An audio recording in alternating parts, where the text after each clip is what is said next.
नमस्कार, मैं हूं आपके साथ वैशाली और आप देख रहे हैं Readers First News. Raigarh collector Taran Prakash Sinha के पहल से रोजगार कार्यालय के माध्यम से जिले के बेरोजगारी भत्ता प्राप्त करने वाले बेरोजगारों को रोजगार और स्वयं रोजगार की सहायता प्रदान करने के उद्देश्य से ITI कैंपस रायगढ़ में रोजगार मेले का आयोजन किया गया। इस मेले में 19 कंपनी बेरोजगारों की काउंसलिंग कर उनकी योग्यता अनुसार रोजगार प्रदान करेंगे। रायगढ़ डिस्ट्रिक्ट में जितने इस ब्लॉक अंतर्गत जो व्यक्ति बेरोजगारी भत्ता प्राप्त कर रहे हैं उनको रोजगार प्रदान करने के लिए आज यहाँ महिला ITI बोईर दादर में आयोजन किया गया है। इसमें 19 कंपनीज और 3 कंपनीज और यहाँ पर अपने वैकेंसीज़ के साथ उपस्थित हैं और कैंडिडेट्स का इंटरव्यू ले रहे हैं। इसके साथ ही स्वरोजगार देने वाले जो शासन के विभाग होते हैं, जो लोन प्रदाय करते हैं, उनके मार्गदर्शन के लिए भी हमने काउंटर्स खोले हुए हैं और निरंतर जो ये कैंडिडेट्स हैं ये फॉर्म भर के अपने उसके लिए अप्लाई कर रहे हैं। कितने पदों के विद्यार्थी हैं? पदों की संख्या के बारे में जो विस्तृत जानकारी है आप एम्प्लॉयमेंट ऑफिसर से प्राप्त कर सकते हैं, लेकिन टेंटेटिवली टारगेट 1000 लोगों को एम्प्लॉयमेंट देने का है। कम से कम 1000 लोग को हम प्रयास कर रहे हैं कि किसी प्रकार का रोजगार दें, जिसमें सर्वाधिक संख्या जो है वो नॉन टेक्निकल लोगों की 740 पद ये चैम्बर ऑफ कॉमर्स के द्वारा दिया जा रहा है, जिसमें विभिन्न प्रकार के जो ट्रेड्स होते हैं उसके लिए उनको काउंटर दिया गया है। लगातार रोजगार मेले का आयोजन किया गया था, इससे पहले भी तमनार में किया गया है, क्या कुछ कहेंगे इस बारे में? प्रयास ये है कि जो हमारे देखिए युवा पीढ़ी ही आगे रायगढ़ जिले का और हमारे राज्य का, देश के निर्माता होते हैं। उनको जितना उनको रोजगार देंगे उनसे एक नहीं, उनके साथ उनका पूरा परिवार जो है सुव्यवस्थित होगा, उनको आगे जीवन में और आगे बढ़ने का अवसर मिलेगा। तो ये हमारे आदरणीय कलेक्टर सर की बहुत अच्छी पहल है और इससे सभी जो बेरोजगार युवक हैं उनको आगे अपना जीवन सुधारने का पूरा अवसर मिलेगा। सर, आज का शिविर केवल बेरोजगारी भत्ता पात्र हितग्राहियों के लिए है कि सबके लिए? जी हाँ, बेरोजगारी भत्ता जिन कैंडिडेट्स को मिल रहा है उनके लिए शिविर आयोजित किया गया। Thank you. स्वरोजगार के इच्छुक बेरोजगारों के लिए DIC अंत्य व्यवसायी विभाग और खादी ग्रामोद्योग विभाग द्वारा विभिन्न क्षेत्रों में रोजगार स्थापित करने हेतु आवश्यक जानकारी और सहायता दी जा रही है। इस संबंध में जिला रोजगार अधिकारी RJ राम ने बताया कि इस रोजगार मेले में 19 कंपनियों द्वारा करीब 1100 रिक्त स्थानों पर योग्य उम्मीदवारों का चयन किया जा रहा है।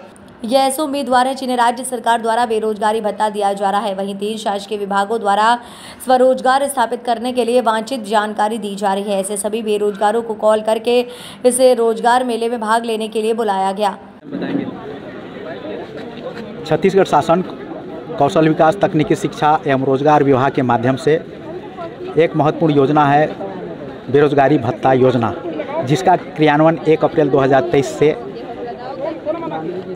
प्रारंभ कर दिया गया है, जिसके तहत पंजीकृत और पात्र आवेदकों को 2500 रुपये की बेरोजगारी भत्ता दिया जा रहा है। ऐसे बेरोजगारी भत्ता प्राप्त हितग्राहियों के स्थायी रोजगार और स्वरोजगार के लिए आज शासकीय ITI रायगढ़ में काउंसलिंग कैंप का आयोजन किया गया है। इस काउंसलिंग कैंप में हमारे समक्ष 19 कंपनियों के माध्यम से 1100 से अधिक वैकेंसी प्राप्त हो चुकी है।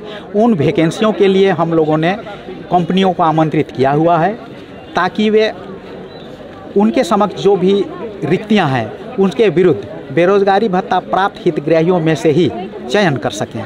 तो इस तरह से बेरोजगारी भत्ता प्राप्त हितग्राहियों के लिए नौकरी देने के लिए ये कार्यक्रम आज आयोजन किया गया है। हम लोगों ने जिले के 2411 आवेदकों को पर्सनली कॉल के माध्यम से आमंत्रित करके उनको सूचना दी है और यह अत्यंत हर्ष का विषय है कि 100% आवेदकों ने रोजगार या स्वरोजगार में स्थापित होने के लिए अपनी उपस्थिति दी है। ये तो रोजगार में स्थापना के संबंध में हुआ। सरकारी योजनाओं के माध्यम से बेरोजगारी भत्ता के हितग्राहियों को शासकीय योजनाओं के माध्यम से स्वरोजगार में स्थापित करने के लिए भी विभागीय योजनाओं की जानकारी देने के लिए और हितग्राहियों का चयन करने के लिए विभागीय अधिकारी उपस्थित हुए हैं, जिसमें से जिला व्यापार एवं उद्योग केंद्र, जिला अंत्य व्यवसायी विकास समिति तथा जिला खादी ग्रामोद्योग विभाग, इनके माध्यम से स्वरोजगार योजनाओं के जो विभिन्न प्रकार की वित्तीय सुविधा है उन सुविधाओं को भी बेरोजगारी भत्ता के पात्र हितग्राहियों को दी जानी है। तो इस तरह से इस प्लेटफार्म में शिक्षित बेरोजगारी भत्ता प्राप्त हितग्राहियों के लिए रोजगार की भी सुविधा है, स्वरोजगार की भी सुविधा है और कौशल प्रशिक्षण के इच्छुक आवेदक हैं उनका काउंसलिंग की कार्यवाही भी इस काउंसलिंग स्थल में संपादन किया जा रहा है। पद की संख्या कितना है वैकेंसी के, और कुल कितने आवेदन आए हैं, और अब तक कितने लोगों को हो चुका है? अभी आवेदन की प्रक्रिया प्रारंभ हो चुकी है, काउंसलिंग की प्रक्रिया प्रारंभ हो चुकी है। इस काउंसलिंग प्रक्रिया में 19 कंपनियों के माध्यम से हमें 1100 से अधिक रिक्तियों की प्राप्ति हो चुकी है। वहीं इस मेले में भाग लेने के लिए आए बेरोजगारों की मिश्रित प्रतिक्रिया रही। एक बेरोजगार युवती ने डाटा एंट्री ऑपरेटर के लिए दिए गए साक्षात्कार को सकारात्मक बताया और अपने चयन के लिए आशान्वित नजर आई। मेरा नाम अमृता यादव है, मैं लोइंग से आई हूँ। यहाँ रायगढ़ आज रोजगार मेला का काउंसलिंग है। मैंने यहाँ डाटा एंट्री ऑपरेटर का पद का नाम डाला था, जहाँ पे काउंसलिंग हुआ। और लग तो रहा है कि काउंसलिंग में तो अच्छा गया है, जो पूछे हैं अच्छे से बताए हैं, और लग रहा है कि आ जाएगा मतलब करने के लिए। इसके विपरीत एक बेरोजगार चंदन चौहान ने इस बात पर निराशा जताई कि इस रोजगार मेले में भी नौकरी के लिए अनुभव की मांग की जा रही है। चंदन ने एमकॉम तक शिक्षा प्राप्त की और वे अकाउंटेंट की जॉब के लिए रोजगार मेले आए थे, पर अनुभवहीनता की वजह से वे निराश हैं। मेरा नाम चंदन चौहान है और मेरा क्वालिफिकेशन एमकॉम फाइनल किया हूँ, और अभी आज 22 तारीख को रोजगार मेला बड़े धूमधाम से लगा है। यहाँ बहुत सारे बेरोजगार युवा सम्मिलित हुए हैं, लेकिन चिंता के विषय यह है कि रोजगार मेला तो लगाया गया है, लेकिन इसमें अकाउंटेंट पोस्ट रखा गया है। ये भी ठीक बात है, लेकिन मैंने जब फॉर्म भरा तो उसमें कहा गया कि अनुभव को प्राथमिकता दिया जाएगा। जब अनुभव को प्राथमिकता दिया जाएगा, जब उसमें एक्सपीरियंस होगा, तो यहाँ क्या सीखने आएगा। सवाल ये उठता है कि अनुभव को प्राथमिकता देना चाहिए, जरूरी है, लेकिन इस बात को मैं प्रबल करना चाहूँगा कि अनुभव नहीं होने से भी रखना चाहिए, क्योंकि हर व्यक्ति के पास अनुभव नहीं रहता है।